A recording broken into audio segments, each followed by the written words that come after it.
Hello বন্ধুরা, আমি আসলাম আপনাদেরকে বীজকথা চ্যানেলে স্বাগতম নতুন একটি ভিডিওতে।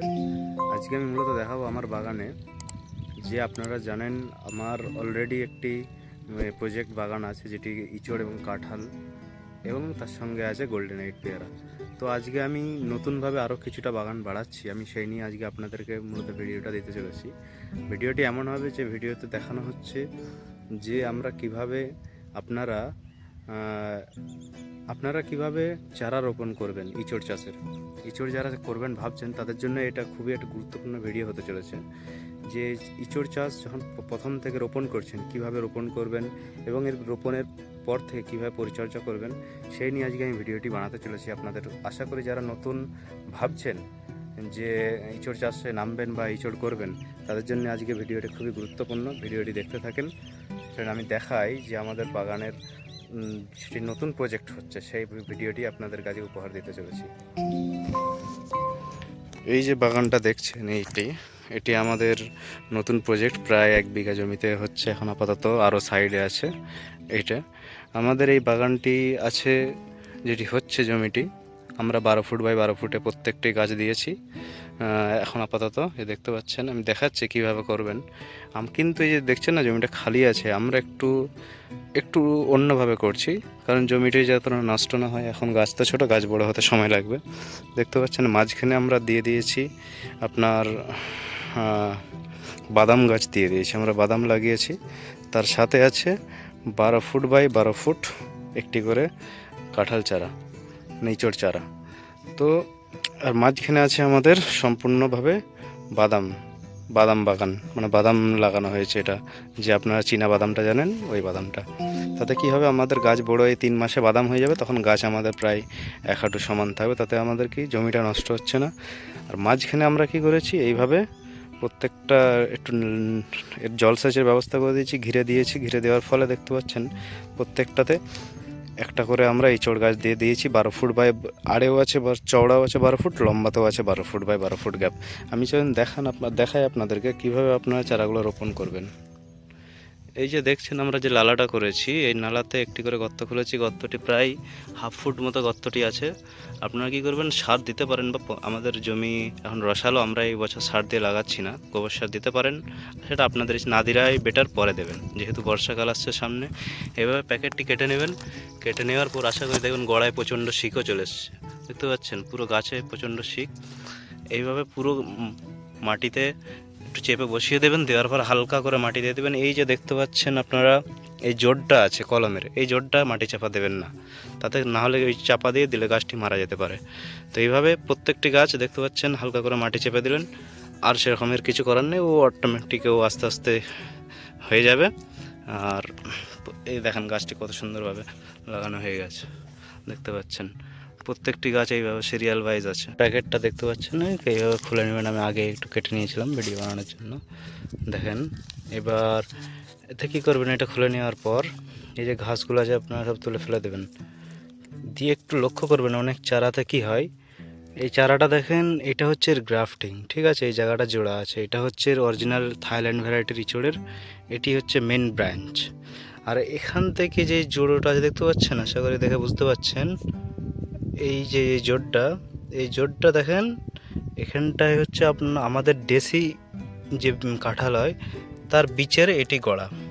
তো এখান থেকে জোড় দিয়ে এই গাছটি হয়েছে, থাইল্যান্ড ভ্যারাইটির ইচড়টি। এবং এর যে নিচের অংশে যে ব্রাঞ্চগুলো বার হয়েছে দেখেন, এই যে এই একটি ব্রাঞ্চ, তারপরে এই ছোট দেখেন এখানে একটি ব্রাঞ্চ, যে ব্রাঞ্চগুলি বার হয়েছে, এই ব্রাঞ্চগুলো কিন্তু আপনার দেশি, এটা বীচের গাছ। এটা থাকা মানে গাছটার যে ক্ষমতা, এই গোড়ায় আছে মানে এ আগে নেবে, একে সেইভাবে দেবে না। দেখেন এই গাছটা সেইভাবে পাতা এখনও ফুটেনি, কারণ এই গোড়াতে এ দিচ্ছে, যে ওনার যত এটা প্রোটিনটা টানছে সেগুলো সব এইগুলো। এই কারণে কি করবেন, এই গোড়াগুলো ভেঙে ফেলবেন। এইভাবে এই গোড়াগুলো ভেঙে ফেলবেন। এই যে দেখতে পাচ্ছেন, আমি ভেঙে ফেললাম।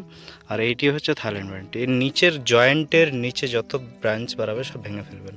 আর যখন লাগাবেন আমি দেখাই, দেখেন আমাদের এই চারাগুলোতে কি ব্যাপক শিক এসে দেখেন, এই দেখেন দেখতে পাচ্ছেন, কত শিক, এত শিক একটি ইঁচড় গাছে, মানে এর লাগানোর সঙ্গে কোনো চাপই নেই, গাছ ছোট বড়োর কিছু নেই, মাটিতে পড়ে গেলেই এ হয়ে যাবে। এবার কি করবেন, এই দিয়ে দিলেন, মাটিতে বস করে দিলেন একটু কিছুটা গর্তে, গর্তটা কাটবেন এমনভাবে যেন এটা না চাপা পড়ে, ঠিক আছে। এই যে যখন মাটি চাপা দেবেন, দেখুন আমি মাটি চাপা দিচ্ছি, পাশে মাটি আছে, আমি মাটিটি দিলাম, মাটিটি দিচ্ছি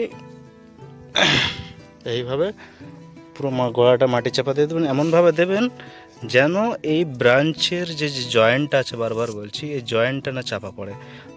তারপরে যতটা পারবেন চাপা দেবেন, দিয়ে চেপে দেবেন এইভাবে। দেখতে পাচ্ছেন আমি কী করলাম, এইভাবে চেপে দিলাম। দেখেন আমি এই ব্রাঞ্চের জায়গাটা খালি রেখে দিলাম, তো গাছটি সুন্দর দেখেন বসে গেল। এইভাবে প্রত্যেকটি চারা রোপণ করে দেবেন, তাতে কী হবে, গাছটি 1-2 দিনে দেখবেন, 2-3 দিন পর এতে জল পাওয়ার পর গাছটি সুন্দর ডগ ছেড়ে দিয়েছে, গাছটির রূপ পাল্টে গিয়েছে। আমরা করছি কি, এইভাবে প্রত্যেকটি গাছ একটা 12 ফুট বাই 12 ফুট, ওই দেখেন ওই যে গাছটি আছে ওইটি একটি 12 ফুটের মাথায় আছে, এই একটি গাছ 12 ফুটের মাথায় আছে, তার চওড়াতে আছে 12 ফুট। 12 ফুটের আপনি বেশিও রাখতে পারেন জমি হিসেবে, আমাদের এগুলো একটু বেশি দেওয়া আছে, জমির যেরকম পরিমাপ সেই হিসাবে করা হয়েছে। এবং আমরা এর সাথে করছিটাকে, এর সাথে আমরা করছি আমাদের যে আছে সাথী ফসল হিসাবে, দেখেন বাদামটা আছে, এটা সম্পূর্ণ পুরো বাদাম দিয়ে রেখেছি আমরা। বাদামটা 3 মাস পর উঠে যাবে, বর্ষার আগে। তাতে কি হবে, আমার জমিটা নষ্ট হলো না। এর সঙ্গে শুধু ইঁচড় চাষে রাখলে কি হবে, শুধু আপনি ইঁচড়টাই পাবেন, এর বেশি কিছু পাবেন না। আমার ইঁচড়ও হলো, বাদাম গাছও হলো। তার সাথে আমরা কি করছি, তার সাথে যে 12 ফুট বাই 12 ফুটের যে গ্যাপটি আছে, এই যে দেখছেন 12 ফুট, এখানে একটি গাছ, ওখানে একটি গাছ, এর মাঝখানে আমরা একটি করে ভারত সুন্দরী, দেখেন পাতাগুলো ঠিক লম্বা লম্বা, এই গাছগুলো তো উচ্চ ফলনশীল খুবই।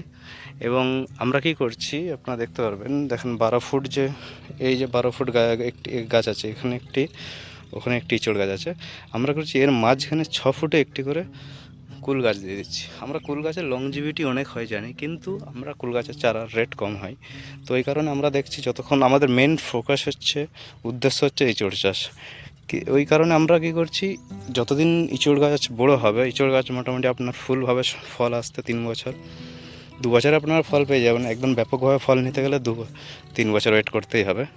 তো 3 বছরের আগে যেন আমরা বাগানের যে খরচাটা ওইটা তুলে নিতে পারি। আর কুলটা আপনি 1 বছর করলেন, 1 বছর ফল পেয়ে গেলেন, কুল গোড়া থেকে কেটে দিলেন, আবার মাঠ জমি পরিষ্কার, আবার 1 বছর নিলেন, 2 বছর নিলেই এনাফ আমার মতে। তারপরে 3 বছর যখন গাছ হবে, সেটা গাছের ওপর নির্ভর হবে, বাগানের ওপর। তো তারপরে আপনারা বাগানটি কেটে দিতে পারেন। আজকে দেখতে পাচ্ছেন যে আমাদের এই বাগানটিতে আছি নতুন একটি প্রজেক্টে, তো আমরা এইভাবেই করছি যাতে আমরা ইঁচড় বাগানটিতে সম্পূর্ণভাবে এর যে খরচা হচ্ছে, সেই খরচাটা ইঁচড় আসার আগে আমরা তুলে নিতে পারি, এটাই আমাদের মেন উদ্দেশ্য। এবং যেন লাভ হয়, একটু উন্নতভাবে করছি, একটু চিন্তাভাবনা করে করছি, যাতে একটি চাষের উপর নির্ভরশীল না হয়, সাথী ফসল হিসেবে করছি এগুলো, তাতে কী হবে, আপনার প্রফিটে থাকবেন। তো আশা করি। আর এর পরিচর্যা যদি বলি, এখন আপনারা ইঁচড় গাছগুলোতে আমরা দেখতে পাচ্ছেন কিছু দিচ্ছি না, সারটা সেরকম কিছুই দিচ্ছি না, নর্মাল জাস্ট লাগিয়ে দিচ্ছি। আমাদের জমি আছে রসালো, বৃষ্টির কারণে, তো এটা আমরা এখন কিছু দেবো না, কিছুদিন পর, এটা আজকে লাগানো হচ্ছে, আজকে আমরা জমিতে জল দিয়ে দেবো। এর কিছুদিন পর আমরা কি করব, গোবর সার এতে দিয়ে দেবো ওপরে, মাটির গোড়াতে এই কারণেই দিচ্ছি না, কারণ আগের বছর আমরা দিয়েছিলাম, গোবর সার দিয়েই লাগিয়েছিলাম, ঠিক আছে। কিন্তু তখন দেওয়ার ফলে একটু আমাদের প্রবলেম হয়েছিল, কারণ গোবর সারটা একটু জৈব একটা গ্যাস তৈরি হয়ে যায়, মাটিতে চাপা রয়ে যায়। ওই কারণে আমরা কি করছি, উপরে দেবো, গড়ার সাইডে দিয়ে দেবো, গড়াতেও একদমই দেবো না, গড়ার সাইডে ফেলে রেখে দেবো, আস্তে আস্তে ওর রসটা টেনে নেবে গাছের গোড়ায়। ওই কারণে আমরা এবছর দিচ্ছি না, নতুনভাবে দেখছি। আমার মতো অবশ্যটা দেওয়ার প্রয়োজন নেই, এখন দেওয়ার প্রয়োজন নেই, জল দিন, জলটা টেনে নিল, তার কিছুদিন পর আপনারা যদি আপনাদের জমি উপযুক্ত পরিমাণ হয় সেইভাবে, যেহেতু আমাদের এটা চাষ জমি, আমরা চাষ করে এসেছি, এতে যথেষ্ট পরিমাণ উন্নত জমি, এগুলো তো অতটা প্রয়োজন নেই। ওই জন্য আমরা কিছুদিন পর কী করবো, গোবর সার দিয়ে দেবো, আর কিছু হালকা রাসায়নিক মাল এখন দেওয়ার কোনো প্রয়োজন নেই, গাছ যেহেতু ছোট, গাছ নিতে পারবে না, গোবর সারটাই ইনাফ এর জন্য। আর নিয়মিত, যেহেতু গরমকাল পড়ছে, গ্রীষ্মকাল আসছে, নিয়মিত জলটা সপ্তাহে 2 বার করে দিতেই হবে, কারণ এই ছোটো গাছ, একে জল দিতেই হবে। আর জল জমতে দেওয়া যাবে না। আমরা ওই জন্য দেখেন জলসেচের ব্যবস্থাটা একদম পারফেক্ট করেছি, যাতে জল না জমে। এই বাদাম গাছ কিন্তু দেখতে পাচ্ছেন সপ্তাহে একবার দুবার পাওয়াতে হয়, একবারের বেশি নয়, কিন্তু ইঁচড় গাছে পাওয়াতে হবে। ওই জন্য আমরা আলাদা সেচ ব্যবস্থা, একটা ড্রেনাইজ ব্যবস্থা করেছি। এতে কী করবো, যদি জল জমেও যায় আমরা কী করবো, এই আল কেটে দেবো, মাঝখানে একটা লালা করে দেবো, তাতে কী হবে, জলটা বার হয়ে যাবে যদি জল বর্ষাকাল আসে যেহেতু। ওই জন্য আপনারা একটু ভেবে চিন্তে করেন আর মাপটা ঠিক মতো করবেন, আশা করি সফল হবেন। একদম আজবভাবে যে নিজের মতো ইচ্ছা মতো এখানে সেখানেভাবে লাগিয়ে দিলে কী হবে, আপনার পরে গাছটি নষ্ট হতে পারে, কারণ পরে গাছটি কাটতে হতে পারে, তখন দেখুন গাছটি বড়ো হবে। ওই জন্য 12 ফুটের থেকে একটু বেশি দিয়ে পারলে লাগান, সব থেকে বেটার, বাট 12 ফুটের নিচে দেবেন না। তো আজকের ভিডিওটা এতটুকুই ছিল, আপনাদেরকে একটি দেখানোর জন্য যে আমরা কিভাবে কি করছি চারা রোপণটা। আরও আমাদের আছে, আমাদের গোল্ডেন এইটের চারা বসানো হয়েছে, সেটাও দেখছি, পারলে ভিডিও দেবো। আর এটি আছে আমাদের মূলত ভারত সুন্দরী, তার সাথে আছে থাইল্যান্ড ভ্যারাইটির ইঁচড়, যেটি খুবই ব্যাপক ফলন। চলুন ভিডিওটি এতটা পর্যন্তই থাক, এবং ভিডিওটি ভালো লাগলে, খুবই ইনফরমেশন ভিডিওটি যদি ভালো লাগে আপনারা একটি লাইক, একটি কমেন্ট এবং ভিডিওটি শেয়ার করবেন অন্যান্য চাষিদের কাছে, এবং চ্যানেলটি সাবস্ক্রাইব করবেন। ধন্যবাদ।